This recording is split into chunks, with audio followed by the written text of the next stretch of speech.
welcome to our next video in our Rainforest segment. First thing we want to do is we want to go over some of our characteristics that you learned about last week. In a rainforest, it's going to get 160 inches of rain every year. That's a lot of rain. In the rainforest, it is home to the most species of any other biome. A lot of biodiversity. Key word right here, biodiversity. And then another key feature is that the nutrient-poor soil is very abundant everywhere. The soil does not have very many nutrients in it. And we'll see how that comes into play in a little bit. So the first thing we want to talk about is plant adaptations for this new segment. And one of the key features that we have up here is that it rains 160 inches every year. Now, because it rains that much, plants in a rainforest have to adapt. How are they going to do that, Mr. Kincaid? Well, as a matter of fact, they adapt by using something called, on their leaves, a drip tip. What's a drip tip? Well, I'm glad you asked. This is a drip tip, and I will demonstrate. Now remember, it rains a lot in a rainforest. So, if the rain just sat there, the leaves would all decay. It's kind of like leaving your sandwich out and it gets all moldy and yucky. So, plants have adapted something to take care of that. If you'll look, they've got this little tip and everything is funneled down. Here, I'll show you.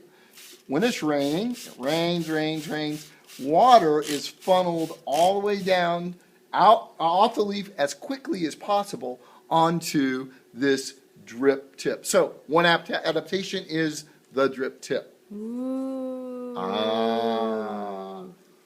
Okay, let's talk about other adaptations. Okay, let's get our tree. Now, tall trees are another adaptation. Christian, get our lights, Christian. Turn them off. Okay, so another adaptation that we want to talk about is light.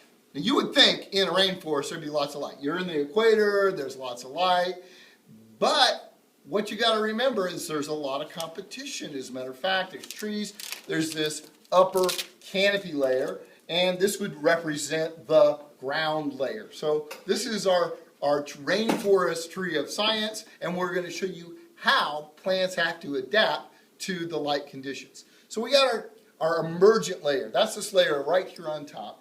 It's the tallest layer of the rainforest. It is. It goes above all the other canopy layer. Then we have the canopy layer. Can you put a couple leaves on there to kind of represent the canopy layer? Okay. So we got the canopy layer. That's the layer that kind of is like the roof. So the emergent layer is like the chimney, and then we got the canopy layer that's like the roof. But wait, that's not all. We also have the understory. So we have yet another layer. So kind of in the middle of the forest. Yeah.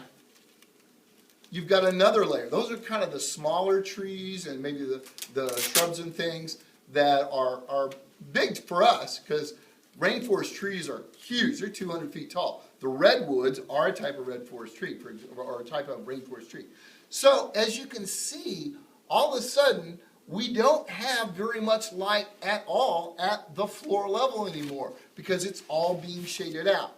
Yeah, this plant is not getting much light at all. But wait, so how do they adapt to poor light conditions? Well, I noticed that the leaves are really big.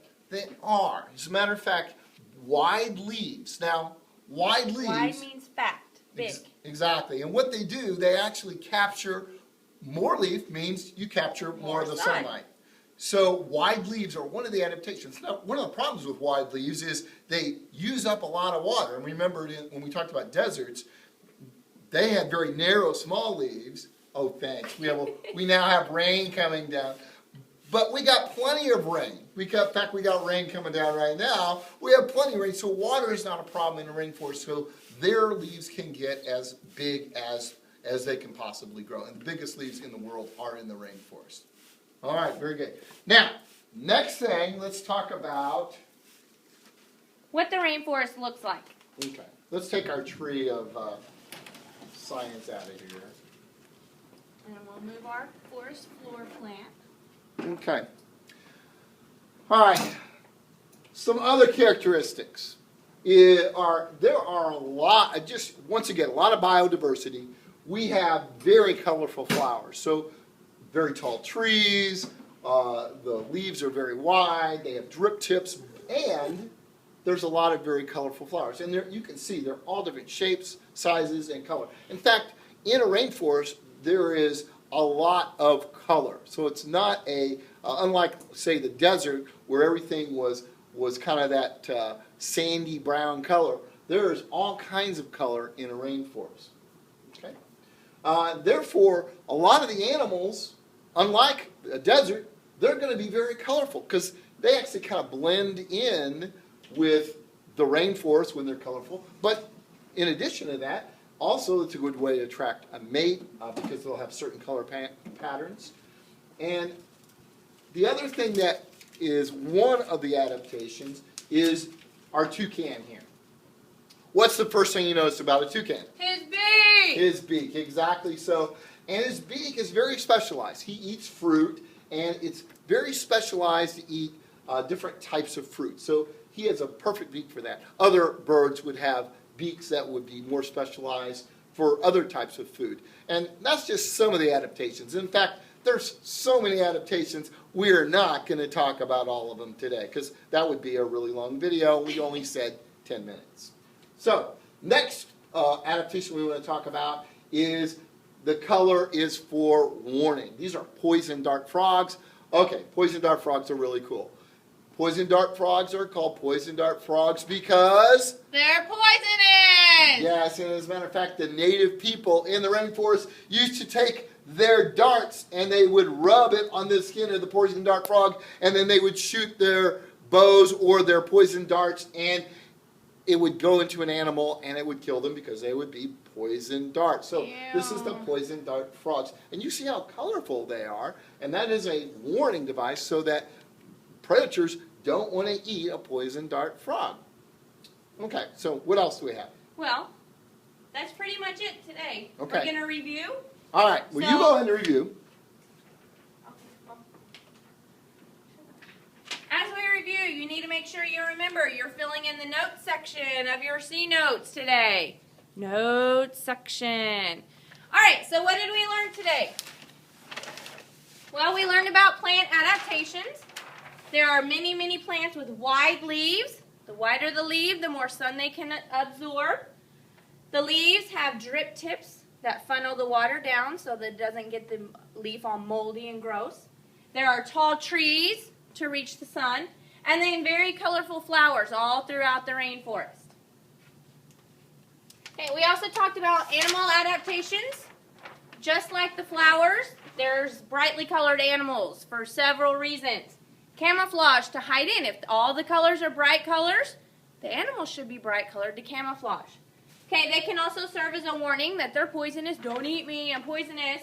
Or to attract a mate. The more colorful, the more mates they will attract. Okay, some of the animals have specialized beaks to eat fruit or nuts or berries, whatever they eat. And then there are so many more adaptations we can't talk about them because there's so much biodiversity, so many different types of life in the rainforest. Okay, so that pretty much sums it up for our plant and animal adaptations. Okay, well, we need to talk about one more thing. What is the major characteristic of a rainforest? What's the major characteristic?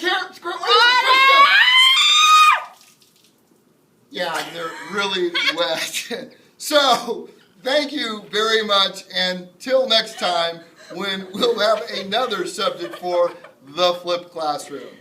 Bye. Bye.